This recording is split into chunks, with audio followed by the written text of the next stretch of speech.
Vlog number 20ten, November 18th, 1708, day 9. So, a lot has happened since my last vlog video.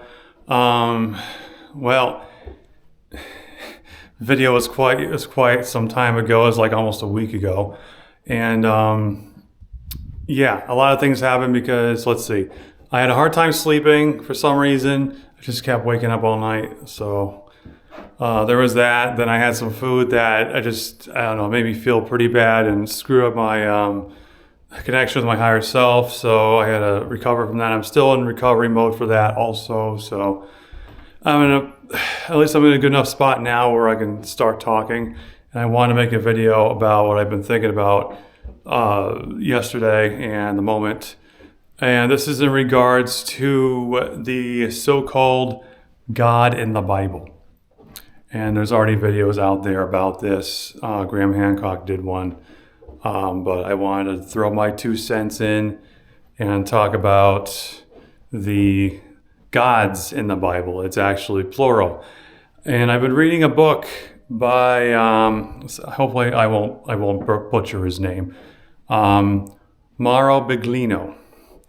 And his book, Gods of the Bible, which is excellent. It's a book where he translates the Bible from the original Hebrew, the Masoretic text, and basically just translates it as it is and scrutinizes it without any theological narrative. It just basically just translates it as it is.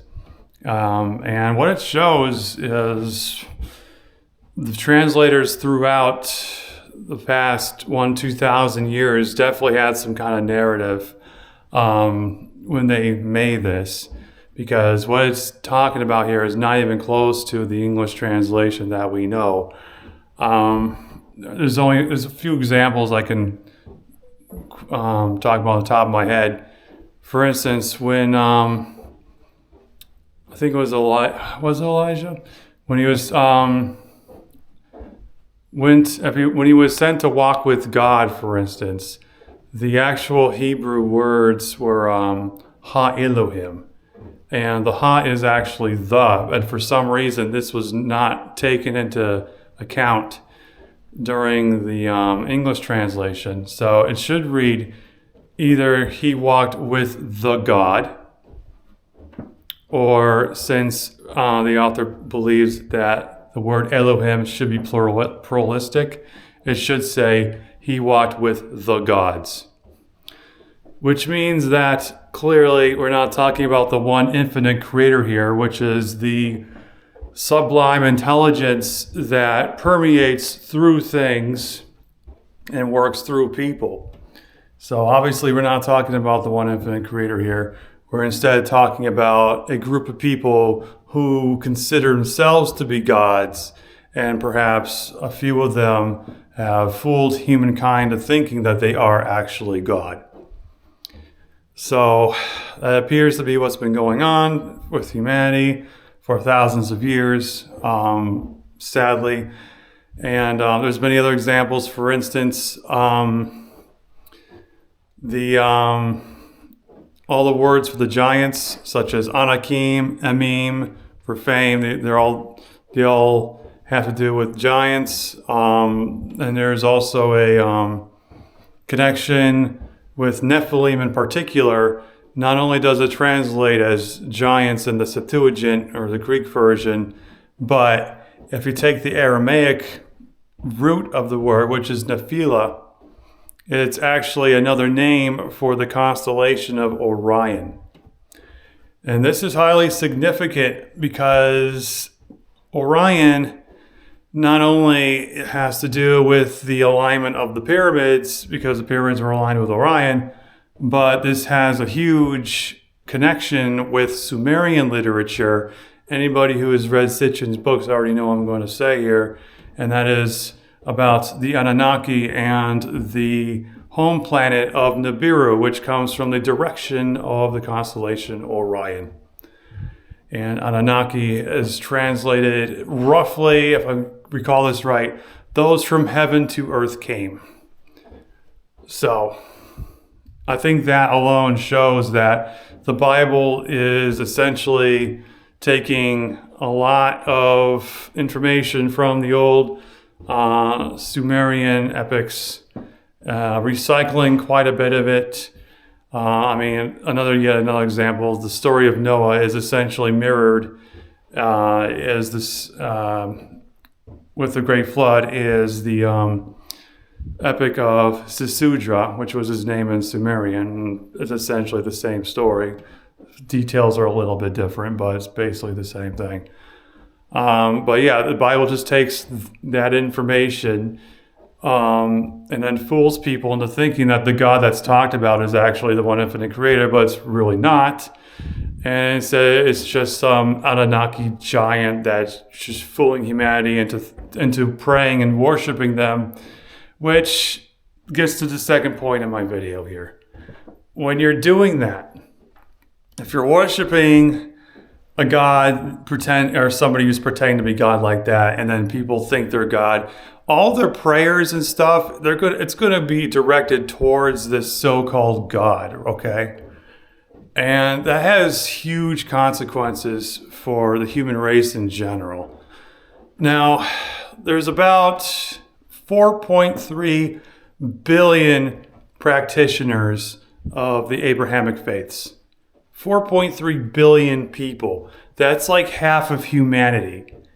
They're all affected by this. And when you worship these people who call themselves gods, it's not even considering the fact that the elite of today are likely descended from these people also. So that means that all these prayers are going to the Annunaki and their descendants. And a part of that includes the elite. And you know what? The giants are well known for their cruelty, their excessive pride, their arrogance, their exploitation of people and resources, their child sacrifices to demonic entities, their slavery especially. And guess what? We have so much of that being done to the human race today. Is that a coincidence? Perhaps it's because they are mistaking the God in the Bible for the one infinite creator when it's actually the Annunaki, and then all their prayers are going to the Annunaki and their descendants, who are the elite on earth, who then are just doing what they always have done. So essentially, humanity has been harming itself for thousands of years and has been unaware of it this whole time, which is quite tragic to the point of pitiful. And it's just, that whole idea is just like, it's been basically cracking my brain. It's literally like when Neo woke up from the Matrix again, all over again.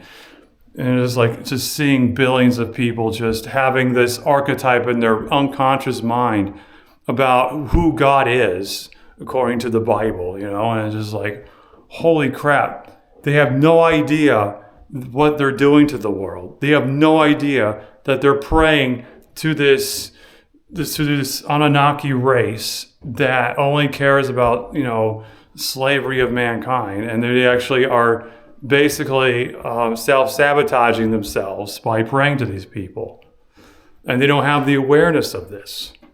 Wow. No wonder the human race is so crappy. It's like, no wonder the world's so crappy. This is like one of the biggest reasons right here. And it's like, if we can just stop, and scrutinize the actual, what the actual Bible, original text of the Bible says. No more English translations. Just take the Hebrew text, scrutinize it, see what it says, just like what, gods in the Bible have done. And then we look at it differently. Then, we can all make a choice and make a new archetype in our unconscious minds and, find and talk to the real infinite creator, which is certainly not going to be, what's in the, the gods, quote unquote gods that are in the Bible and other flying machines and stuff. It's clearly not that. But yeah, it just, It's no surprise. It's no surprise at all now why the world is the way it is. It's just all this stuff is in the back of people's minds, and they're just unaware of what they're even doing. They're essentially batteries for their own misery. They don't even know it. It's just absolutely incredible. And they go out and they complain about what they're praying, who they're praying to, because they've been fooled about who they're praying to. So it's not a matter of just being wrong. It's just they've been fooled about this. And the sooner they can just suck it up and move on and get past it, the better, be my advice. Because crying over this is just going to make things worse. Just get over it and focus on positive stuff, So yeah, I'm still reeling over this. It's like half of humanity has this as their like firmware programming. And it's like, and I look how crappy the world is and how violent everything is, just like how the Annunaki were violent. I'm like, oh, suddenly it makes sense. Now it's starting to make sense. So yeah, I could go on, but I think this is a good time to end the video. So yeah, that's a lot to take in. There's stuff on YouTube, like I mentioned. So yeah, they'll probably do a better job. I just wanted to throw my 2 cents in about it because I want to say a few things that I'm sure they can't mention, like Nibiru, for instance, which is a big no-no. And I might talk about that more in the future. But yeah, this video is long and I got to end it now. So, all right. Thanks for watching and have a good day.